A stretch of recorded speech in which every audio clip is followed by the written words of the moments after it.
So, get this, the US is thinking about stopping people from 36 more countries from coming to visit. And guess what? Nigeria, which is like the biggest, most important country in Africa, is super mad about it.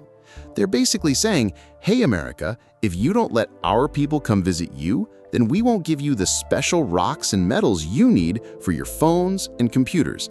This whole thing is pretty crazy because America really needs these special materials that come from Africa. So why would they risk making Africa angry? Let's figure this out together. This wasn't the first time America said no to people wanting to visit, but this time was different. It felt meaner and bigger. They were thinking about saying no to 36 whole countries, and 25 of those countries are in Africa. Right in the middle of that list was Nigeria, and it looked like a giant red target. This wasn't just about people moving to different countries anymore. It was like drawing a map of who gets left out. The official reason they gave was safety worries. That's the excuse America has used before. It sounds good enough that people might believe it, and it can fit whatever they want to do. But this time, even smart people who work with different countries raised their eyebrows and said, really? There weren't any bad guy attacks happening, there wasn't any big emergency, there weren't even more people trying to fake their paperwork to get in. It was just a big decision to lock out entire groups of people, the smart engineers, the teachers, the tech workers, and the students too. The real truth, this wasn't about keeping people safe, it was about staying in control. And Nigeria figured this out right away. Nigeria is Africa's most powerful country because it has the most people, makes the most money, and has a lot of influence. So when Nigeria got put on this list, it didn't feel like an accident. It felt like America was sending a message to all of Africa saying, you're getting too strong too fast, you're becoming too independent, and you're starting to be friends with countries like China and Russia, and that makes us nervous. Behind closed doors, the people who make plans for America have been watching Nigeria and getting more and more uncomfortable. Nigeria has been building oil factories with help from China. They've been making deals to use their own money instead of American dollars. They've been making friends with tech companies in Asia. And most recently, they've been taking control of those special rare rocks and metals that American companies really need to make batteries, computer chips, and clean energy stuff. So when America announced they might ban people from traveling, it wasn't just a boring government decision. It was like a chess move, trying to pressure, isolate, and make African independence weaker. But they calculated wrong. While Washington expected quiet acceptance, maybe just a sad statement, or maybe just a shrug, what they got instead was a threat. Nigeria didn't ask to talk about it. They didn't beg to be left off the list. They responded like a country that knew how valuable they were, a country holding cards that the world can't afford to lose. The ban might have been written with ink, but the payback would be delivered in metal, the kind buried under African dirt and used in every phone, drone, car, and missile on Earth. And that's where everything changed, because this wasn't just countries being mad at each other anymore. It was old thinking crashing into new power. It was a reminder that Africa, and especially Nigeria, isn't just someone who receives decisions made by other people. They make decisions too. And the travel ban? It had just woken up a sleeping trade weapon. So the question now isn't just, why did America do this? It's what happens when the world's biggest supplier of special metals decides they're tired of being taken for granted. Nigeria could have written an angry letter and moved on. That's what usually powerful countries expect from countries in the global south. Polite disappointment followed by quiet acceptance. But this time Nigeria entered policy with power. Shortly after reports of the bigger U.S. travel ban came out, Nigeria's foreign minister, Yusuf Tuggar, didn't call for talks. He gave a warning, not a threat wrapped up in fancy diplomatic words, but a direct message. If America shuts out Nigerians, Nigeria can shut off the minerals America desperately needs. And suddenly, the discussion changed from passports to processing plants, from embassies to electric cars. Because Nigeria isn't just a big country, it's like a gateway to all the mineral wealth of West Africa. It sits on top of huge amounts of lithium, cobalt, niobium, and tantalum, metals so important to modern life that if someone stopped selling them, it could make global markets go crazy. These are the same minerals that power electric cars, smartphones, solar panels, military drones, and artificial intelligence servers. The U.S. Department of Energy has quietly said that many of Nigeria's key exports are strategic and can't be replaced. So when Nigeria hinted at limiting American access to these resources, the impact wasn't just symbolic. It was economic warfare executed through the very arteries of the global tech ecosystem. And this is where Nigeria's genius lies. They didn't fight back emotionally, they fought back logically. After all, what does it mean for a country to say, "Your people can't enter," while still expecting to take the raw materials from their land? Tugger flipped the logic. If you restrict human access, don't expect material access either. But this wasn't just about refusing to ship metals or shutting down a mine. Nigeria, and by extension West Africa, knows its true strength lies not just in digging stuff up, but in having leverage through supply chains. They understand that the world has begun a once-in-a-century change toward green energy and digital infrastructure. And the fuel for that transition isn't oil anymore, it's lithium, cobalt, and rare earths. Nigeria is watching the West scramble for alternatives to Chinese supply chains, watching Europe chase new energy sources, watching America pass law after law trying to secure critical materials. And they've realized something crucial. The world can't move forward without Africa, and Africa doesn't have to move with the West. Let's pause for a second to say big thanks to the Black Culture Diary community, where Black voices, stories, and legacies are kept safe and made louder. By becoming a member, you're not just supporting the channel, you're becoming part of a powerful cultural movement. Let's continue. By linking mineral access to immigration respect, Nigeria changed the whole debate. It wasn't about security anymore, it became about fairness. A simple question hung in the air. If we're not good enough to enter your airports, why should our minerals power your economy? That question hit Washington harder than any protest ever could. And it didn't stop there. Nigeria hinted that they wouldn't act alone.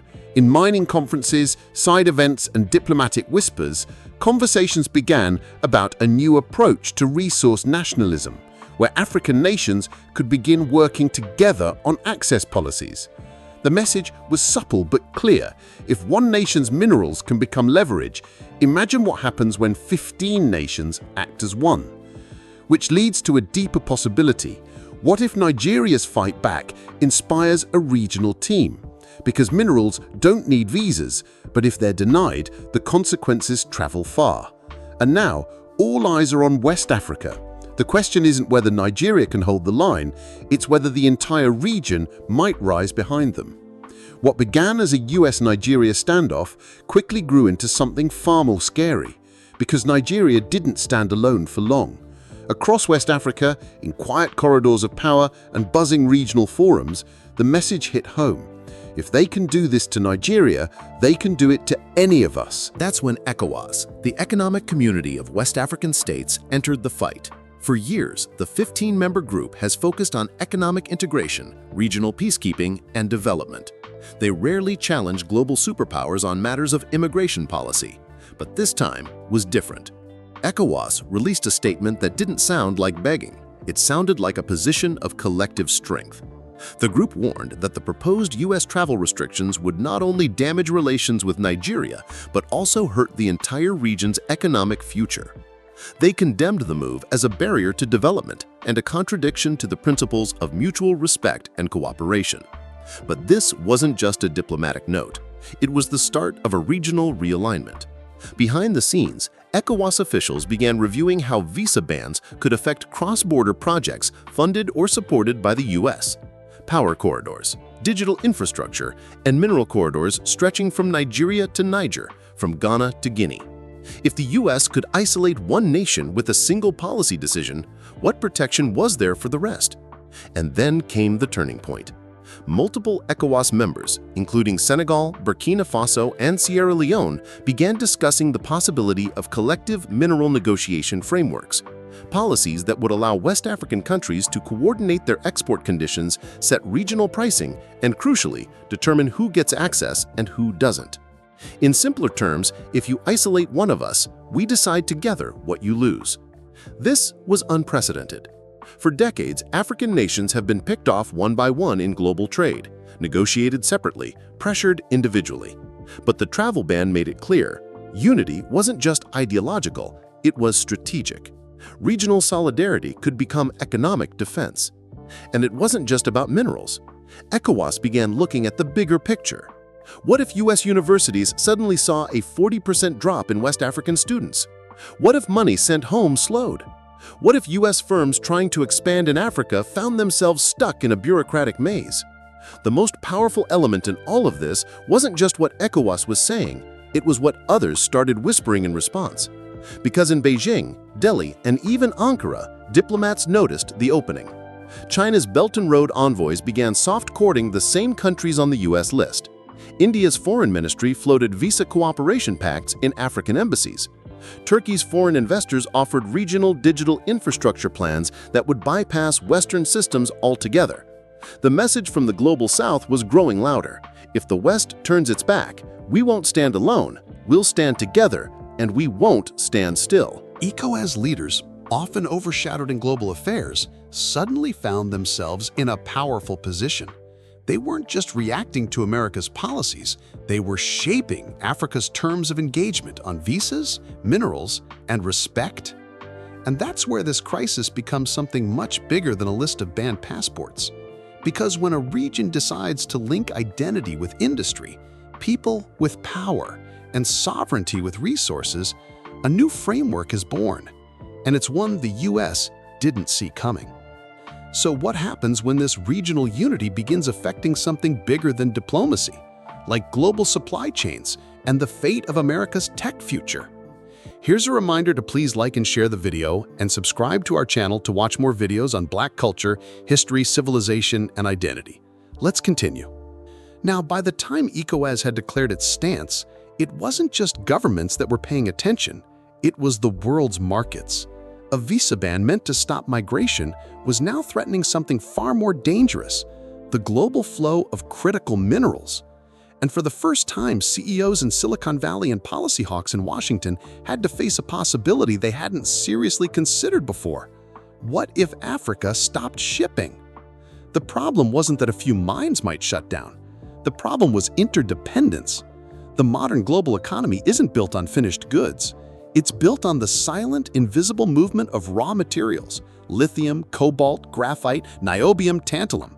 The very ingredients of tomorrow's economy are scattered across the soil of West Africa, and the world doesn't work without them. For years, the US has known this. That's why it has passed bill after bill aimed at diversifying supply chains away from China. It has funded research into African mining zones, it has courted new governments, and offered incentives to tech firms that source responsibly. But it never planned for this, an entire region threatening to limit access not because of war or corruption or instability, but as a response to a diplomatic insult. Imagine this chain reaction. A tech giant in California delayed its next-gen smartphone release because a critical metal shipment from Nigeria was frozen for reevaluation. A battery factory in Michigan misses quarterly production targets because Ghana's graphite export policy is being reviewed by a new ECOWAS oversight committee. A solar firm in Nevada scrambles to renegotiate supply contracts after Mali tightens its licensing for rare earth elements. And all of this was triggered not by a natural disaster or market collapse, but by a decision over visas. The irony was cruel. In trying to control who could enter the United States, the US was now on the verge of being locked out of the very materials that make its industries run. Even worse, this wasn't just about supply, it was about how things looked. How do you continue telling the world that you're investing in Africa's growth and respecting African partners while simultaneously banning their citizens en masse? The contradiction couldn't hold. Investors began to ask hard questions. Would US-Africa trade agreements still be honored? Would local resentment slow down joint ventures? Could rival powers swoop in while Washington's relationships froze? And that's exactly what began to happen. Chinese-backed firms started sending fast-track proposals for mineral processing plants in Burkina Faso and Sierra Leone. Indian trade envoys arrived in Nigeria with updated investment terms. Even Russia, historically sidelined in West African economic circles, offered transport and security infrastructure deals to move minerals across inland routes without U.S. reliance. America had spent years trying to reduce its dependence on China, but in pushing Africa away, it might have accelerated China's dominance instead. And the mineral markets reacted. Prices for niobium ticked upward, lithium futures began to shift, and in hushed boardrooms, analysts warned that a prolonged disruption from West Africa, just 3 to 6 months, could have cascading effects on tech stocks, defense contracts, and green energy benchmarks. Because minerals don't just sit in the ground, they have momentum. When they move, factories move. When they stop, economies slow. And when an entire continent begins rethinking who gets access, the world starts to listen. But there's one more shift still coming, and it's not economic, it's ideological. Because beneath the mineral talks and trade graphs lies a deeper transformation. Africa is no longer asking for a seat at the table, it's building its own. For decades, Africa was expected to show up, shake hands, accept the terms, and say thank you. Global summits were staged with grand welcomes, polite photo ops, and scripted speeches about partnership. But when the United States threatened to slam its door shut on 25 African nations, including Nigeria, it accidentally tore the illusion apart. The message was clear: we'll take your resources, but we don't want your people. That insult didn't just spark anger, it ignited clarity. From Lagos to Bamako, from Niamey to Freetown, leaders began saying what had long been whispered behind closed doors: Africa no longer needs to beg for inclusion. It can shape the system. And that shift from asking for a seat at someone else's table to building its own has now begun in real time. You could feel it in Nigeria's bold response, yes, but the deeper current is broader, it's structural, it's philosophical. African leaders are finally confronting a truth they've always known but rarely acted on. Ownership is more powerful than access. Why fight for visas when you own the minerals? Why negotiate terms when you set them? This is where the US may have miscalculated most. It treated Africa as a region still dependent on Western validation, on aid, on military ties, on university exchanges. But it forgot the raw reality of the 21st century. Africa is the world's final frontier of resource power, not just in terms of volume, but in timing. The global green transition, the AI revolution, the electric vehicle surge, they all need Africa's minerals to exist. And now the continent knows it. That realization is fueling a series of silent revolutions. One of them is a rethinking of diplomacy. African nations are beginning to treat trade deals, visa agreements, and investment talks as unified leverage points rather than isolated silos. That means if you insult one, you may get a coordinated response from many. Another is structural sovereignty. Nigeria and its ECOWAS allies have begun exploring domestic processing of minerals instead of exporting raw materials. Why send lithium ore to Europe only to buy back the battery at 10 times the price? Why let Western firms dictate pricing and timelines when African labs can train their own geologists and engineers? That's the new model, and it's not aspirational anymore, it's operational. Burkina Faso is building its first state-run gold refinery. Guinea is rewriting its mining code to prioritize value retention. Mali, Niger, and Nigeria are in talks to establish a shared mineral logistics hub that would route exports through intra-African corridors instead of colonial-era ports built for European extraction. This is what a new table looks like. Not a place to be invited to, but a platform where rules are made, value is retained, and sovereignty is real. And that's not the end of the shift. It's only the beginning. The Global South is watching closely. BRICS nations are welcoming these moves with open arms. China, for all its faults, has at least offered infrastructure for access, not just conditions for approval. Even Turkey and Iran are reaching out with trade deals that bypass the dollar and open new channels of cooperation. The US, once seen as the dream destination, is now being seen as a gatekeeper standing behind walls. Its soft power is leaking, not leading. This isn't just a warning shot, it's a tectonic shift. It's Africa saying, we've been patient, polite, and cooperative, and you still shut the door. So now we'll walk another path, one where we decide who enters. So where does that leave the world? It leaves America at a crossroads. It can continue down the road of exclusion, betting that supply chains won't break, that alliances won't fracture, and that African anger won't last. Or it can recalibrate, not out of guilt, but out of necessity, because the era of silent extraction is over. The age of passive diplomacy is dead. Africa is no longer a pawn, it's a power broker, and power brokers don't knock, they build doors. Do you think the travel bans did any harm to Africa? Will Trump regret it? Let us know in the comments section. Is it too late to repent? Do you want to watch more videos like this one? If so, subscribe to our channel and press the bell icon next to it. We have decided to bring videos on something nobody talks about: the Black culture, civilization, history, and evidence about how glorious Blacks have been. Thanks for watching, and until the next video, stay tuned.